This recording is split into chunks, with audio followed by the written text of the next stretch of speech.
To Mathematics Care Point online class में आप लोग का स्वागत है। तो फिर से आपको एक बार रिमाइंड करा दें कि 5 मई से जो कि बैच स्टार्ट होने वाला है 11वीं क्लास का, या ऐसे भी कर सकते हैं कि बेसिक क्लास स्टार्ट होने वाला है। तो आप लोग आपका अगर छोटे भाई हो तो उसे सजेशन कर दीजिए, या कोई भी लड़का हो जो कि पढ़ना चाहता हो, 10th क्लास का एग्ज़ाम दे चुका हो, तो उसे मेरा मैथमेटिक्स केयर पॉइंट इसके प्रसाद लिंक बता दीजिए और बेल आइकन को आप दबा दीजिए ताकि जो भी नोटिफिकेशन मिले उसको आसानी से प्राप्त हो सके। तो हम लोग 4.4 और 4.5 के थ्योरम पढ़ रहे थे। तो यह प्रॉपर्टी नंबर जो है यहाँ स्टार्ट होने जाने वाला है, और जो थ्योरी नंबर है वो थ्योरी नंबर 3 है। थ्योरम नंबर 1 में याद कीजिए हमने क्या सीखा, 2 × 2 ऑर्डर का इन्वर्स निकालना, यानी कि माइनर को फैक्टर एडजॉइंट ऑफ है तब इन्वर्स। 3 × 3 ऑर्डर का सेम प्रोसेस से इन्वर्स निकालना सीखा। और यहाँ पर जो थ्योरी नंबर 3 है ये क्या कहता है, ये ध्यान दीजिएगा। यहाँ ऑब्जेक्टिव क्वेश्चन इससे बहुत सारे आते हैं, हर साल ऑब्जेक्टिव क्वेश्चन इससे एक रहना ही रहना है। इस स्टेटमेंट को आप याद रखना है और इस बताएंगे क्वेश्चन में कि कैसे होते हैं, प्रूफ सब करवाएंगे हम, सारे के सारे स्टेटमेंट प्रूफ करवाएंगे, क्योंकि ये क्वेश्चन में प्रूफ करने के लिए दिया हुआ है। तो क्वेश्चन के साथ इसको हम प्रूफ करा देंगे। तो क्या कह रहा है कि property of minor cofactor adjoint of A and A inverse, मतलब उप सारणी सखंड सखंडज एवं ए इनवर्स का गुणधर्म, यानी उसका प्रॉपर्टी क्या है। तो ये बता दिए कि आप पहले ऐसे ही याद रखिएगा, ऑब्जेक्टिव के लिए आता है। अगर ऐसा दिया हुआ हो, नीचे क्वेश्चन दिए हुए हैं, इस टाइप के क्वेश्चन हम सारा आपको क्लियर करवा देंगे, जो कि आपका जैसे ही चैप्टर बनवाना चालू करेंगे तो सब के सब क्लियर होते जाएंगे। तो कह रहे हैं यहाँ पर पहला प्रॉपर्टी क्या है, तो पहला प्रॉपर्टी है कि ए × एडजॉइंट ऑफ ए। ध्यान रखिएगा, अगर कोई मैट्रिक्स दिया गया हो, कोई डिटरमिनेंट दिया हो किसी भी ऑर्डर में, मानो कि ए बी सी और डी दिया, किसी भी ऑर्डर के फॉर्म में डिटरमिनेंट दिया गया हो, किसी भी ऑर्डर के फॉर्म में डिटरमिनेंट आपको दिया गया हो, तो उस कंडीशन में इसका ए और एडजॉइंट ऑफ ए निकाल कर मल्टीपल करो, या वैल्यू ऑफ ए निकाल लीजिए, यानी इस ए का आप वैल्यू निकाल लो, इस ए का आप क्या कर लो, वैल्यू निकालो और आई से मल्टीप्लाई कर दो। आई क्या है सर, आई यूनिट मैट्रिक्स है। जिस ऑर्डर में यह होगा उसी ऑर्डर में क्या होना चाहिए, आई होना चाहिए। आई मतलब अगर ये 2 × 2 ऑर्डर में है तो आई × 2 × 2 ऑर्डर में होना चाहिए, मतलब क्या 1 0 0 और 1। तो ये 3 × 3 ऑर्डर में होगा तो यूनिट मतलब क्या, जिसका क्या था कॉलम, जिसका दिया गया डायगोनल 1 1 हो, यूनिट मैट्रिक्स का होता है ना, इकाई अवयव, वही इकाई है। तो ऐसे याद रखिएगा, A × adjoint of A equal to value of A × I, ये दोनों आपस में क्या होंगे, इक्वल होंगे। सारा क्वेश्चन के साथ ये प्रूफ कराते हम चलेंगे। तभी अभी आपको क्या करना, सारा याद रखना है और अपने नोट्स कॉपी पर इसको नोट कर लेना है। एडजॉइंट ऑफ ए का वैल्यू, कोई डिटरमिनेंट दिया गया हो, इसका एडजॉइंट ऑफ ए निकालो और तब इसका वैल्यू निकालो। ध्यान समझिएगा, सब प्रूफ कराएंगे, ये ऑब्जेक्टिव इसको याद रखना है, ये ऐसे ही आता है। तो एडजॉइंट ऑफ ए का अगर वैल्यू निकालते हो या वैल्यू का ए निकाल कर n-1 करते हो, मतलब कि अगर ये 3 × 3 ऑर्डर में है तो 3 × 3 ऑर्डर में 3-1 करेंगे तो कितना बचेगा, a² होगा। जैसे कि इस पे क्वेश्चन ऐसे रहेगा, ऐसे क्वेश्चन हो सकता है कि ए डी जे ए का वैल्यू इक्वल टू व्हाट, किसके इक्वल होगा, यदि इफ ए इक्वल टू दिया हुआ है ए आई जे 3 × 3 ऑर्डर में, तो यही n का जो काम कर रहा है, कितना काम कर रहा है, 3 काम कर रहा है ना।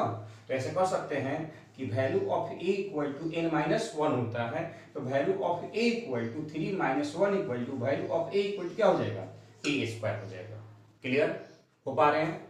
तो a की पावर n-1, तो n क्या होगा, तो n ऑर्डर होगा, किस ऑर्डर में वो डिटरमिनेंट दिया गया है। इफ वैल्यू ऑफ ए क्या नहीं होना चाहिए, तो value of A not equal to 0 नहीं होना चाहिए।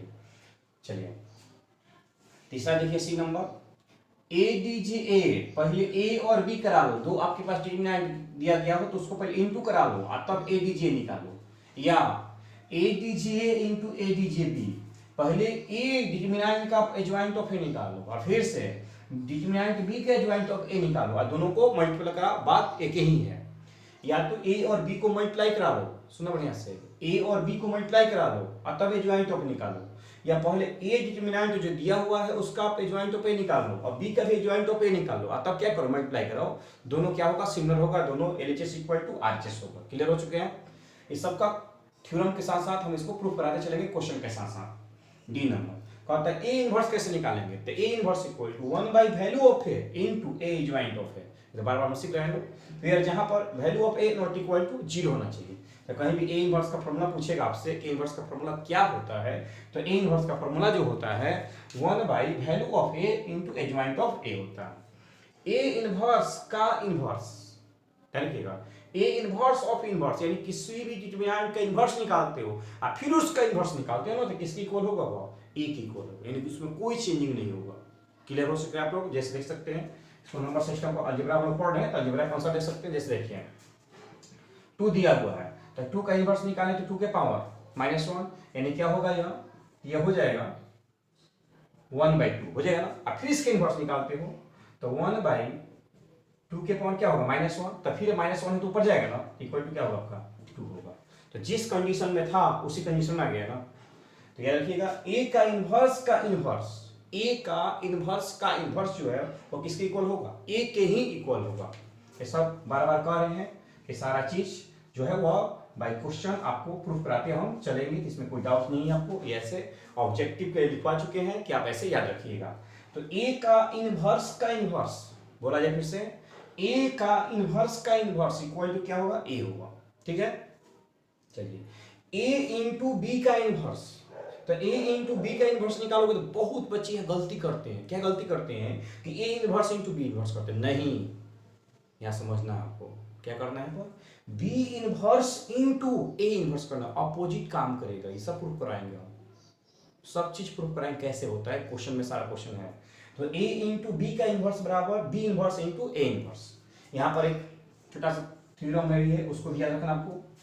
अगर ए का डैश निकालते हो तो ए का डैश निकालोगे किसके बराबर आएगा, ए के ही बराबर आएगा। यहाँ पर ये भी ध्यान रखना है कि ए का डैश निकालो किसके बराबर आएगा, ए के ही बराबर आएगा। और यहाँ पर ए इंटू बी का डैश हम निकालेंगे ना, तो ए इंटू बी का डैश निकालेंगे तो क्या होगा, B dash into A dash होगा। जैसे ये इनवर्स में काम करता है उसी तरह से डैश में काम, डैश समझ में आ रहा है, ट्रांसपोज ऑफ मैट्रिक्स, दिया गया अवयव का रूपांतरण यानी कि परिवर्तन। तो ए का डैश बराबर ए होगा, ए इंटू बी का डैश बराबर B dash into A dash होगा, और यहाँ पर ए इंटू बी का इनवर्स बराबर B inverse into A inverse होगा। आई होप डेट कि आप क्लियर हो पा रहे हो। चलिए आगे चलते हैं। कह रहा है कि पहले ए का इनवर्स निकाल लो। देखो यहाँ कोष्ट दिया हुआ, छोटा कोष्ट, ए स्मॉल ब्रैकेट। तो कह रहा है कि ए का इनवर्स निकाल लो और तब उसका एडजॉइंट ऑफ ए निकालो। सही हो, ये एलएचएस का वैल्यू क्या कह रहा है कि पहले कोई भी ए दिया हो डिटरमिनेंट, उसका इनवर्स निकाल लो और फिर उसका एडजॉइंट ऑफ ए निकालो। यहाँ क्या कह रहा है कि पहले आप एडजॉइंट ऑफ ए निकाल लो उस डिटरमिनेंट का, और तब उसका क्या निकालो, इनवर्स निकालो। दोनों का वैल्यू आपस में इक्वल होगा, एलएचएस इक्वल टू क्या होगा, आरएचएस। फिर समझे, ए का आप इनवर्स निकाल लीजिए, ए का इनवर्स निकाल लीजिए, इनवर्स निकालने के बाद उसका एडजॉइंट ऑफ ए निकालिए।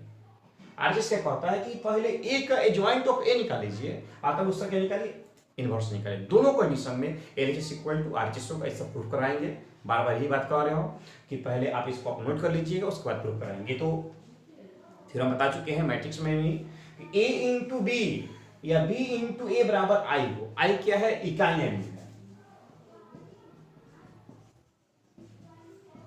यूनिट मैट्रिक्स है, इकाई अवयव है। इकाई अवयव के बारे में आप जानते हैं बढ़िया से, 1 0 0 1, जिस ऑर्डर में ए हो उसी ऑर्डर में ए भी होगा, या 3 ऑर्डर में भी होता है, 1 0 0 0 1 0 0 0 1, ये भी यूनिट मैट्रिक्स है। तो जिस ऑर्डर में होगा उसी ऑर्डर में इसको लेना है। 2 ऑर्डर में होगा 2 ऑर्डर में, 3 ऑर्डर में होगा तो 3 ऑर्डर में। तो ए इंटू बी या बी इंटू ए बराबर क्या हो, आई हो। तो उस कंडीशन में ए का इनवर्स बी होगा और बी का इनवर्स ए होगा। फिर समझ आ जाए, ए इंटू बी इंटू ए बराबर क्या हो, आई हो।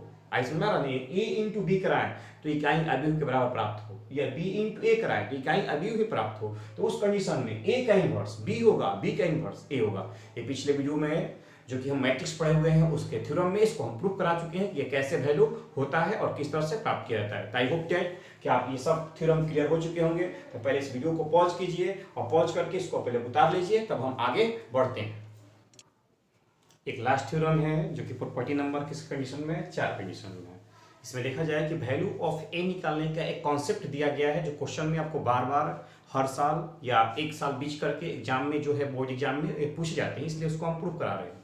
जितना भी पीछे वाले थ्योरम थे जो कि प्रॉपर्टी नंबर 3 में, वो सब के सब क्वेश्चन के साथ हम प्रूफ कराएंगे। तो यहाँ क्या हो रहा है कि यह ए दिया हुआ है, यानी ए डिटरमिनेंट दिया हुआ है 3 × 3 ऑर्डर में। तो तो value of A equal to, समझना तो आपको समझ नहीं आएगा, 10% समझ आएगा, जब इसको क्लियर कराएंगे ना तो पूरा पूरा क्लियर हो जाएगा। Value of A equal to कैसे निकाल सकते हैं, A11 समझ में आ रहा ना, ये एलिमेंट है, सदस्य है, एलिमेंट,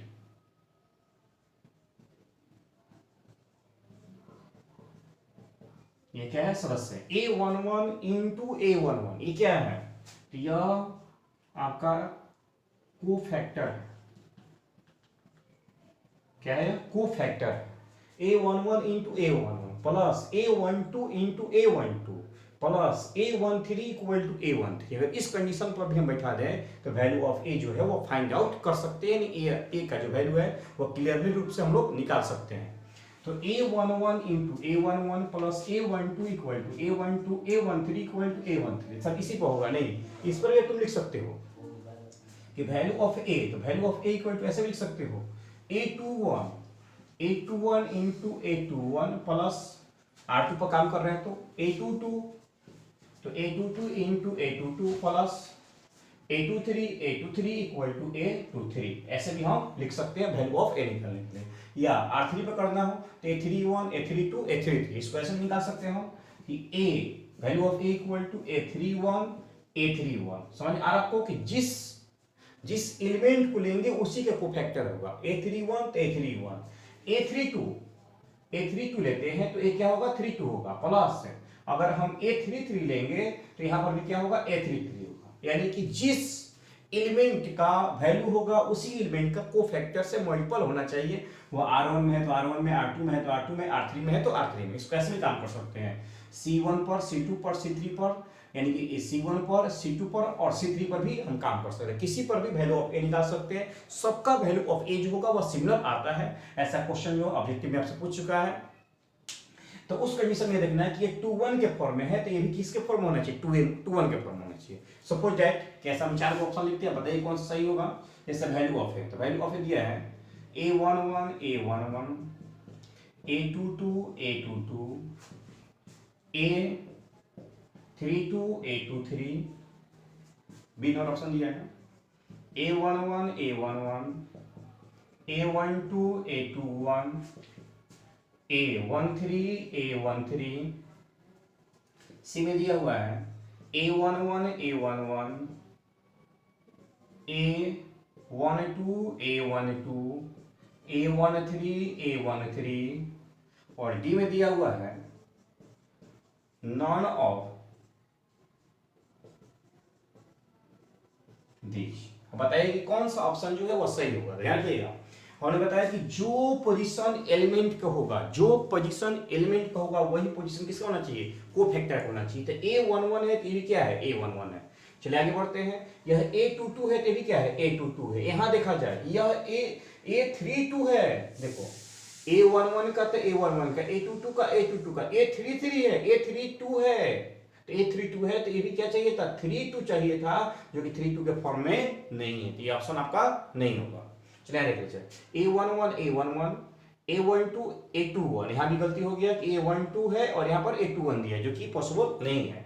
चलिए देखो A11 A11 A12 A12 A13 A13, that is right answer. तो यह जो है वो आपका सही आंसर है कि जिस फॉर्म में एलिमेंट होगा, ध्यान से सुनिए, जिस फॉर्म में एलिमेंट होगा उसी फॉर्म में उसका एडजॉइंट ऑफ ए होना चाहिए। फिर से, जिस फॉर्म में एलिमेंट होगा उसी फॉर्म में एडजॉइंट ऑफ ए होना चाहिए, यानी कि जो पोजीशन एलिमेंट का होगा वही पोजीशन एडजॉइंट ऑफ ए का होगा। ये तो बताएंगे कैसे होगा, यहां समझो कि यह ऐसा ही होना चाहिए। यह A12 है तो यह A12 होगा, यह A13 है तो यह A13 होगा। क्लियर हो चुके हैं। तो यहां तक अगर ऑप्शनल क्वेश्चन मिले ऐसा आता है तो बना सकते हैं ना। तो हम देखते हैं आगे कि ये प्रूफ कैसे होगा, यानी कि वैल्यू कैसे आते हैं, तो इसको हम प्रूफ करा रहे हैं। तो सबसे पहले काम है हमको वैल्यू ऑफ ए को इस कंडीशन में प्रूफ करना है। तो सबसे पहले हम क्या करेंगे, वैल्यू ऑफ ए निकाल लेते हैं। तो बताएं किसी पर निकाल सकते हो, R1 पर, यह R1 है, R1 पर, R2 पर, R3 पर, जिस पर मर्जी उस पर निकाल सकते हैं। यहाँ देखो किस पर प्रूफ करके दिखाना है, 1 1 1 2 1 3, मतलब किस पर है, R1 पर। तो पहले R1 का वैल्यू ऑफ ए निकाल लेते हैं, A11। तो A11 में आपको बताया गया है कि R1 पर अगर वर्क करते हो तो R1 को पूरा बंद कर दो, और इसके सामने सामने बंद करते चलेंगे हम। तो A11 क्या क्या दिखाई दे रहा है वही लिखेंगे, जो दिखेगा वही लिखेंगे, जो क्लोज हो गया वो गया, जो दिखेगा वही लिखेंगे। एकदम माइंड सेटअप कर लो, जो दिखेगा वही क्या करेंगे हम लिखेंगे। क्या मेरे पास दिख रहा है A22, A23, A32, A33। Clear है आप लोग? चलिए साइन देख लो, प्लस माइनस और प्लस, ये तो बताने की जरूरत नहीं है। अब A12, अब इसको अगर आप क्लोज करते हो तो क्या दिख रहा है, इधर सब ओपन हो जाएगा। A21, A23, A31 और A33। चलिए प्लस A13, इस पर देखा जाए क्या दिख रहा है, तो इसको आप क्लोज कर देते हैं इधर से और इधर से आप बंद कर देते हैं, तो क्या दिख रहा है आपको कि A21, A22, A31 और A32। क्लियर हो चुके हैं आप लोग? कोई डाउट नहीं है किसी को? यह तो A11 है, सदस्य है, यह है A12, यह है A13। हाँ सर ये भी सही है, प्रूफ में देखा जाए प्रूफ कैसे है, A11, A12, A13। सर यह A11 कैसे आया? तो आप रिमाइंड करा दें कि जब हमको इसका एक कोफैक्टर निकालते हैं तो कैसे निकालते हैं, तो कोफैक्टर निकाला जाए, किससे किससे निकालना कोफैक्टर का, A11 का, A12 का और A13 का। चलो तो A11 को फैक्टर निकालते हैं, 1 + 1 2 इवन नंबर है, किसका साइन होगा, प्लस का साइन होगा। इसके सामने इसके सामने बंद कर दिए थे, इसके सामने इसके सामने बंद, यही ना बचेगा, ये बचेगा। A22, A23, A32 और A33। कल की क्लास में हम लोग पढ़े हैं ऐसा कि इसका अगर कोफैक्टर निकालना तो साइन होगा और माइनर का वैल्यू जैसे वैसे हम रखेंगे। चलो A12 निकालना है, तो A12 निकालना है, यही 12 है, तो सामने सामने बंद कर दिए, सामने सामने बंद कर दिए, किसका साइन है, माइनस का साइन है। यह वैल्यू लिखेंगे नहीं लिखेंगे, क्योंकि माइनर में ये वैल्यू हमने नहीं लिखा है। पिछला वीडियो आप जाकर देख सकते हैं, केवल पिछला वीडियो में माइनर के साथ जो साइन है वह केवल साइन होगा। इधर से बंद कर दिया, इधर से बंद कर, लिख रहा है 2 1 2 3 3 1 3 3, तो A21, A23, A31 और A33। I hope that clear हो। चलिए A13 निकालेंगे, 13 1 + 3 4 है, इवन नंबर, किसका साइन होना चाहिए, प्लस का साइन होना चाहिए। तो वैल्यू तो माइनर का है, केवल साइन चेक करें, प्लस माइनस प्लस, इसके सामने बंद कर, इसको अभी लिख सकते हो हम, तो बंद हो चुका है। क्या दिखाई हमको 2 1 2 2 3 1 और A32। देखो A11 का ये पोजीशन है, इसके जगह पर हम A11 लिख सकते हैं, इसके जगह पर A12 लिख सकते हैं, इसके जगह पर 13 लिख सकते हैं। आई होप दैट वैल्यू ऑफ है, ये क्या मेरे पास है A11 ना। अब यहां से नीचे से लेकर चल रहे हैं और आरएचएस को वैल्यू लेना है क्या होगा, तो A11 इसके पोजीशन पर ध्यान रखिएगा, इसके पोजीशन पर क्या लिख सकते हैं हम, A1 लिख सकते हैं ना, कोफैक्टर निकाले, कोफैक्टर A11 आया है, तो A11 यहाँ माइनस है, तो माइनस यहाँ माइनस कह रहा है कि पहले यहाँ पे लिख A12 लिख दो, A12 में कोई डायरेक्ट नहीं है, A12 हमने लिख दिया। क्योंकि A12 कब होगा, जब minus A21, A23, A31, A33 होगा, minus A21, A23, A31, A33, यानी यहां से लेकर ये पूरा वैल्यू होना चाहिए, पूरा वैल्यू ये होना चाहिए। तो माइनस जो साइन है वो माइनस तो इसके अंदर चला है, क्या किसका साइन होगा, प्लस का, और इसकी जगह पर ये पूरा पोजीशन के जगह पर, इस पूरा पोजीशन के जगह पर क्या भर सकते हैं हम, तो इस पूरा पोजीशन के जगह भर सकते हैं हम कितना, A12। सही हो आप लोग? चलिए अब यह जो एलिमेंट है जैसे है वैसे हम बता देते हैं, A13, और इस पोजीशन के जगह पर दिखाई दे रहा है A21 22 31 32, A13 लिख सकते हैं, यहाँ पर कितना, इसके इस वैल्यू के जगह पर, क्या लिख सकते हैं हम, A13। तो आई होप दैट क्या क्लियर हो चुके होंगे कि value of A equal to A11 plus A12 plus A13 value of A। इस तरह से यह प्रूफ हो गया, फॉर्मूला इस तरह से काम करेगा। तो यह प्रूफ करने के लिए आता नहीं है, ऑब्जेक्टिव में आते हैं, क्योंकि अलजेब्रा है, अलजेब्रा में प्रूफ करने के लिए नहीं आता, प्रूफ करने के लिए क्या आएगा, कैलकुलस का क्वेश्चन आएगा, ज्योमेट्री का क्वेश्चन आएगा, प्रोबेबिलिटी का क्वेश्चन आएगा। अलजेब्रा में वर्किंग फॉर्म होता है, यानी ए दिया हुआ है, बताइए कौन सा इसमें ऑप्शन सही है। तो यही याद रखिएगा कि जो ऑप्शन एलिमेंट का होगा, जो पोजीशन एलिमेंट का होगा वही पोजीशन कोफैक्टर का, जो पोजीशन एलिमेंट का वही पोजीशन कोफैक्टर का, जो पोजीशन एलिमेंट का वही पोजीशन कोफैक्टर का। अगर ऐसा होता है तो वो ऑप्शन जो है वो आपका करेक्ट होगा। और इस तरह से आप ऑप्शन एक करेक्ट करते हैं तो आप एक नंबर गेन करते हैं एग्जाम हॉल में। और एग्जाम हॉल के लिए एक का नंबर बहुत मायने रखता है, इसलिए मत समझिए कि हम नहीं समझे तो क्या हुआ, नहीं, आपको समझना है क्योंकि एक का नंबर मिलाकर ही आपका 100 नंबर बनता है। तो अब यहाँ पर टोटल थ्योरम जो है 4.4 और 4.5 जो है वह क्लियर हो चुके हैं। जो भी थ्योरम का प्रूफिंग बचा हुआ है वो क्वेश्चन के साथ हम क्लियर कराते चलेंगे। तो यहाँ पर टोटल थ्योरम जो है वह आपका 4.4 और 4.5 का समाप्त हो चुका है। फिर भी अगर आपको क्लियर नहीं हो पा रहा तो एक बार फिर से उस वीडियो को रिव्यू करके देखिए। यही तो फायदा है ऑनलाइन पढ़ने का कि बार बार वीडियो को बैकअप करके आप देख सकते हो। ये ऑफलाइन क्लास से भी बेटर है। वहां पर एक बार पढ़ा दी क्लास में, जो नहीं समझ आया गया आप बार बार पूछ भी नहीं सकते हो। लेकिन यहाँ पर क्या है कि बार बार रिव्यू करके बार बार उसको कंटिन्यू करके आप देख सकते हो। चलिए, तो ऐसा तो कुछ नहीं है कि बार बार देखने की जरूरत पड़ रहा है, क्योंकि एक ही चीज को बहुत बार हम समझा दे रहे खुद से ही कि आपको दोबारा रिव्यू करने की कोई जरूरत नहीं पड़ रहा होगा। यह क्वेश्चन दिया हुआ है, क्वेश्चन नंबर 1, क्वेश्चन नंबर 2 क्या कह रहा है कि उप सारणी एवं सखंड ज्ञात करें। क्या निकाले? उप सारणी एवं सखंड ज्ञात करें। Find the minor and cofactor निकालना आपको है। तो सिंपल सी बात है, 2 × 2 ऑर्डर का है ना। तो पहला का निकालते हैं, तो पहला का निकालते हैं क्या, यानी उप सारणी। तो उप सारणी के फॉर्म में क्या बताएं आप लोग, एकदम कंठस्थ रखिए। थ्योरम क्लियर, एक भी क्वेश्चन डाउट नहीं होने वाला। तो इसे रिप्रेजेंट करेंगे 2 × 2 ऑर्डर के हैं। तो M11 M12 M21 और M22 4 एलिमेंट है। 1 1 1 2 2 1 2 2 6 एलिमेंट। अगर इसमें 9 एलिमेंट होगा तो 9 को रिप्रेजेंट करेंगे। 1 1 यह 1 1 का पोजीशन है। तो यहां से इसको हम ओवरलैप कर दो, इसको ओवरलैप कर दो। क्या दिखाई दे रहा है आपको? 3। तो क्या लिखेंगे यहाँ पर? 3 सही हो।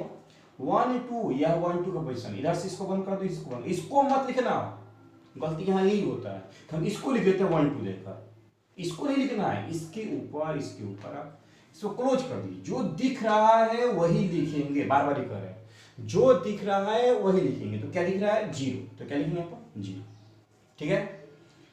2 1 2 1 यहाँ से इसको ओवरलैप कर दो, इसको ओवरलैप करो। क्या दिख रहा है? -4, तो -4। साइन में कोई चेंजिंग नहीं, इसमें माइनर है, कोई चेंजिंग नहीं। 2 2 ये 2 2 है, यहाँ से इसको ओवरलैप कर दो, इसको ओवरलैप करो। क्या दिख रहा है हमको? 2 दिख रहा है।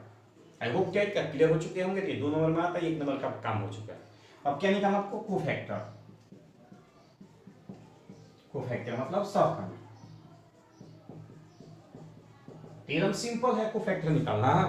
माइनर को ही कोफैक्टर में चेंज करते, केवल सिंबल याद होना चाहिए। चलो, तो चूंकि कोफैक्टर को सी से दिखाते हैं, ए से दिखाते हैं, तो A11 A12 A21 और A22 रिप्रेजेंट कर दिए। A11 A12 A21 A22। A11 क्या है? तो A11 सिंपल वही बात है, 3।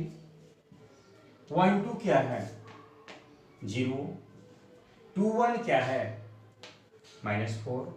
2 2 क्या है? 2। यानी कि जो वैल्यू माइनर का है सेम वैल्यू को फैक्टर में हम रिप्रेजेंट कर सकते हैं। देख लो, 3 3 0 0 -4 2 और 2। आप पूछोगे सर तो माइनर को फैक्टर में क्या डिफरेंस है? बार बार फिर से बता रहे हैं, रिमाइंड करा रहे हैं आपको कि को फैक्टर जो है वो साइन को रिप्रेजेंट करता है। ये तो वैल्यू देगा ही, साथ ही साइन को रिप्रेजेंट करेगा। ये साइन को रिप्रेजेंटेशन नहीं करेगा। तो यहां पर करने के बाद अब साइन को वैल्यू देना याद रखिए, किस तरह साइन देंगे हम। तो यह बता रहे हैं कि जैसे कि यह मेरे पास i या +j अगर इवन हो तो किसका साइन लेना है? प्लस का। इवन मतलब सम संख्या। चलो, अगर i + j अगर मेरे पास ऑड हो तो किसका साइन लोगे? माइनस का। ऑड मतलब विषम संख्या। तो 1 + 1 2 और 2 एक सम संख्या है, 2 एक सम नंबर है। तो यहाँ पर क्या रहेंगे? प्लस और माइनस। यहाँ पर रहेगा प्लस। तो पहले से प्लस से कोई दिक्कत नहीं है। अब गलती होता क्या है, कुछ बच्चे यहाँ देखते हैं ये 3 है सर, माइनस, गलती हो गया।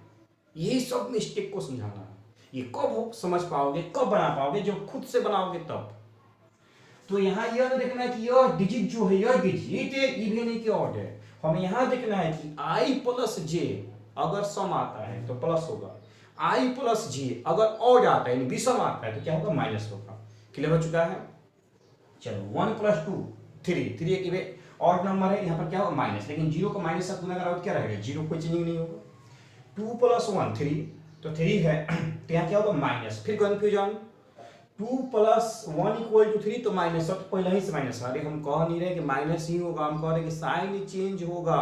अगर 2 + 1 3 आया तो यहाँ माइनस का साइन होगा, क्योंकि पहले से माइनस है और एक और माइनस होगा तो माइनस माइनस क्या हो गया, प्लस हो गया। क्लियर हो पा रहे हैं। 2 + 1 3 तो ऐसा नहीं था कि पहले से यहाँ पर -4 था तो -3 है तो क्या चेंज कर, नहीं। 2 + 3 अगर विषम साइन आएगा तो माइनस चिन्ह लेना है, तो पहले से माइनस है फिर एक आप माइनस लेते हो तो माइनस माइनस क्या होगा, प्लस होगा। इक्वल टू क्या लिख सकते हैं हम, 4 लिख सकते हैं। 2 + 2 = 4, तो 4 एक सम संख्या है तो यहाँ पर क्या होगा, प्लस का साइन है तो प्लस से रहेगा। माइनस भी होता तो क्या होता, माइनस से होता है। यानी कि जब अगर सम संख्या आता है तो साइन में कोई चेंजिंग नहीं करेंगे, अगर विषम संख्या होगा तो अब जाकर साइन चेंज होगा, प्लस होगा तो माइनस, माइनस होगा तो प्लस। फिर से अगर सम संख्या है तो साइन में कोई चेंजिंग नहीं करेंगे, जैसे है वैसे ही रहेंगे। अगर विषम संख्या आता है तो साइन चेंजिंग होगा, प्लस होगा तो माइनस, माइनस होगा तो प्लस। आई होप दैट क्या क्लियर हो चुके होंगे। ये क्वेश्चन नंबर था फर्स्ट नंबर और सेकंड नंबर बना रहे हैं, दोनों क्वेश्चन बना दे तो आप बहुत सारा क्वेश्चन जो है वो बना सकते हैं। अब देखते हैं क्वेश्चन नंबर कौन सा, सेकंड। तो सेकंड नंबर क्वेश्चन क्या है, तो यहां पर हमें सबसे पहले क्या निकालेंगे, माइनर यानी उप सारणिक। तो समझ चुके होंगे, आई होप दैट क्या क्लियर हो गया है। क्या निकालना है, M11 M12 M21 और M22। यहां क्या निकालना है, कोफैक्टर यानी कि सहखंड। तो सहखंड क्या है, A11 A12 A21 और A22। दो नंबर का आता है क्वेश्चन में, 2 × 2 ऑर्डर का भी नहीं आता। क्लियर रूप से बता दें कि जब भी आएगा तो कितना ऑर्डर का आएगा, 3 × 3 ऑर्डर का आएगा। 2 नंबर आएगा, अगर ये 2 × 2 ऑर्डर का आता है एक मार्क्स में आता है, 1 नंबर ये आता है। तो आई होप दैट क्लियर हो पा रहे होंगे कि किस तरह से इसको बना सकते हैं, या आप खुद से इसका आंसर आप भर सकते हो। तो पहले इस वीडियो को पॉज कर लीजिए, इसको बना लीजिए तो हम बता देंगे। चलिए देखिए हम बताते हैं। M11 ये 11 इसको नहीं लिखना है, इसके सामने इसको क्लोज कर देना है। क्या दिख रहा है हमको, जो दिखेगा वही लिखेंगे। 3 क्या होगा, 3 होगा। 1 2 या 1 2 इधर से क्या दिख रहा है, 0।